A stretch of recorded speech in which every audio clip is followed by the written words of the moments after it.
Hello students, welcome to my channel. So हमने foreign exchange के 2 video lectures complete कर लिए हैं और आज है हमारा 3rd वीडियो लेक्चर जिसमें हम पढ़ेंगे इक्विलिब्रियम रेट ऑफ एक्सचेंज। ठीक है।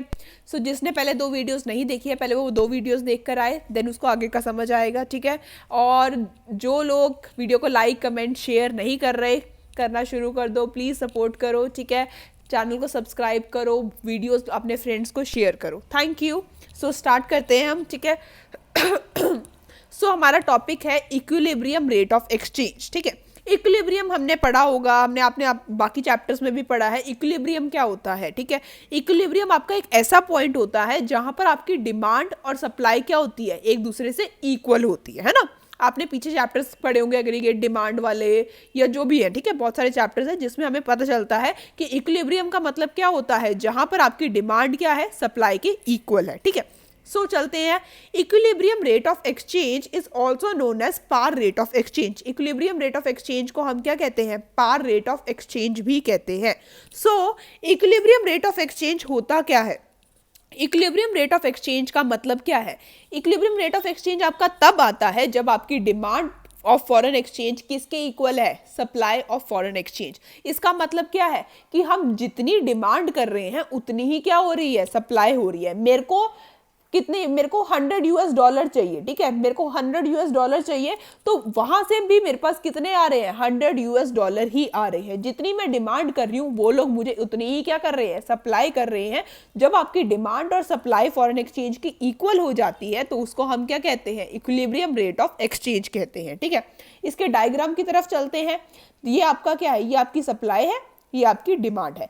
जहां पर आपकी सप्लाई और डिमांड क्या कर रही है? एक दूसरे को मीट कर रही है। ठीक है। वो उस रेट को हम क्या कहेंगे? इक्विलिब्रियम रेट कहेंगे। ठीक है। जहां पर हमारी क्या हो रही है? सप्लाई और डिमांड एक दूसरे को क्या कर रही है? मीट कर रही है, और वही क्या बन जाता है? आपका प्राइस बन जाता है। फॉर एग्जाम्पल अब हमारा देखो, ये $1 हम फॉर एग्जांपल आपका 70 रुपीज़ का है, तो ये आपका ये जो प्राइस है ये कैसे सेट होता है? ये आपका जो प्राइस है ये किसके बेसिस पे सेट होता है? आपके इक्विलिब्रियम रेट के ऊपर सेट होता है। जहां पर आपकी डिमांड और सप्लाई क्या होती है? एक दूसरे से मिल जाती है। एक पॉइंट पे जहां पर डिमांड और सप्लाई एक दूसरे के इक्वल है उसको हम क्या कहेंगे? इक्विलिब्रियम रेट ऑफ एक्सचेंज कहेंगे। और इस रेट के साथ जो भी आपका प्राइस होगा वो आपका $US का क्या बन जाएगा? प्राइस बन जाएगा। ठीक है। अगर यहाँ पे 50 होता तो 50 प्राइस बन जाता, 60 होता तो 60 बन जाता। ठीक है। ये आपका हो गया equilibrium rate of exchange.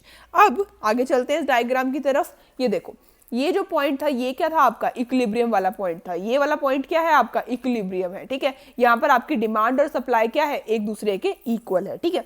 P refers to price. P का मतलब क्या है? Price. If price rises from P to P1, अगर आपका प्राइस क्या हो गया? इंक्रीज हो गया। ठीक है। प्राइस बढ़ जाता है। हमने पढ़ा है पीछे वीडियो लेक्चर में, अगर प्राइस बढ़ता है तो डिमांड क्या हो जाती है? क्या हो जाती है? डिमांड कम हो जाती है। ठीक है। किसी चीज का प्राइस बढ़ेगा तो डिमांड क्या हो जाएगी? उसकी कम हो जाएगी, और उसकी सप्लाई क्या हो जाएगी? ज्यादा हो जाएगी। ठीक है। अगर if price rises from P to P1, ठीक है, अब देखो यहाँ पे आपका क्या हुआ? प्राइस बढ़ गया। ठीक है। तो इसमें आपकी डिमांड क्या होगी? ये देखो, इसकी डिमांड क्या होगी? आपकी कम हो गई। ठीक है। जब आपका प्राइस बढ़ा तो आपकी डिमांड क्या हो गई? कम हो गई। और सप्लाई देखो, सप्लाई क्या होगी आपकी? पहले सप्लाई क्या थी आपकी? कम थी। पहले सप्लाई कम थी और अब आपकी सप्लाई क्या हो गई? आपकी इंक्रीज हो गई। अगर आपका प्राइस बढ़ता है तो आपकी डिमांड क्या हो जाती है? कम हो जाती है। ठीक है। अगर कोई चीज़ आपको महंगी मिल रही है तो आप उसकी डिमांड क्या कर दोगे? कम कर दोगे। और जब कोई चीज़ महंगी हो जाती है तो सेलर उसको बेचने में बहुत ज़्यादा इंटरेस्टेड होता है, वो उसकी सप्लाई को क्या कर देता है? बढ़ा देता है। ठीक है। फॉर एग्जाम्पल एक प्रॉपर्टी है। ठीक है। प्रॉपर्टी का प्राइस क्या हो गया? 1 लाख हो गया। ठीक है। पहले प्रॉपर्टी 50,000 की मिल रही थी, अब प्रॉपर्टी का प्राइस क्या हो गया? 1 लाख हो गया। तो अब प्रॉपर्टी का प्राइस बढ़ गया है, तो आप प्रॉपर्टी की डिमांड करोगे? नहीं करोगे, ऑफ कोर्स नहीं करोगे, क्योंकि प्राइस क्या हो गया? हाई हो गया। और अब प्रॉपर्टी का प्राइस बढ़ गया है तो सेलर क्या होगा? अपनी सप्लाई बढ़ा देगा कि जिसको खरीदना है तुम खरीदो। ठीक है। सो अगर किसी भी चीज का प्राइस क्या होता है? हाई होता है, तो हम लोग उसकी डिमांड क्या कर देते हैं? कम कर देते हैं। प्रॉपर्टी का रेट बढ़ जाएगा तो हम लोग क्यों डिमांड करेंगे उसकी? ठीक है। क्योंकि वो बहुत महंगी मिल रही है हमें, हमारी तरफ से, कस्टमर की तरफ से उसकी डिमांड क्या हो जाएगी? कम हो जाएगी। और अगर प्राइस बढ़ता है तो सेलर तो वैसे ही इंटरेस्टेड होगा कि अब मेरी चीज क्या मिल रही है? महंगे में बिक रही है, तो मैं तो उसको बेचूंगा ही बेचूंगा। तो वो उसकी सप्लाई को क्या कर देता है? इंक्रीज कर देता है। ठीक है। आगे चलते हैं। तो इसमें क्या होता है, अगर आपका प्राइस बढ़ जाता है तो आपकी डिमांड क्या होगी, कम होगी। और ये सिचुएशन किसकी होती है, एक्सेस सप्लाई की होती है, क्योंकि आपकी सप्लाई क्या हो गई है, इंक्रीज हो गई है। ठीक है, और नेक्स्ट सिचुएशन में चलते हैं। If price decreases from P to P2, ठीक है, अब आपका प्राइस क्या हो गया है, डिक्रीज हो रहा है। जब आपका प्राइस डिक्रीज होता है, ठीक है, प्राइस मेरा क्या हो गया, अब किसी चीज का, प्रॉपर्टी का प्राइस पहले 50,000 था और अब प्रॉपर्टी का प्राइस हो गया 10,000। ठीक है, अब प्रॉपर्टी मुझे सस्ते में मिल रही है तो मैं उसकी डिमांड क्या कर दूंगी, ज्यादा कर दूंगी, है ना। अगर हमारी किसी चीज का प्राइस क्या हो जाता है, कम हो जाता है, तो हम उसकी डिमांड को क्या कर देते हैं, ज्यादा कर देते हैं। प्रॉपर्टी पहले 50,000 की थी, पहले बहुत महंगी थी, अब 10,000 में मिल रही है, यार मैं तो आराम से खरीद लूंगी, तो मैं उसकी डिमांड क्या कर दूंगी, ज्यादा कर दूंगी।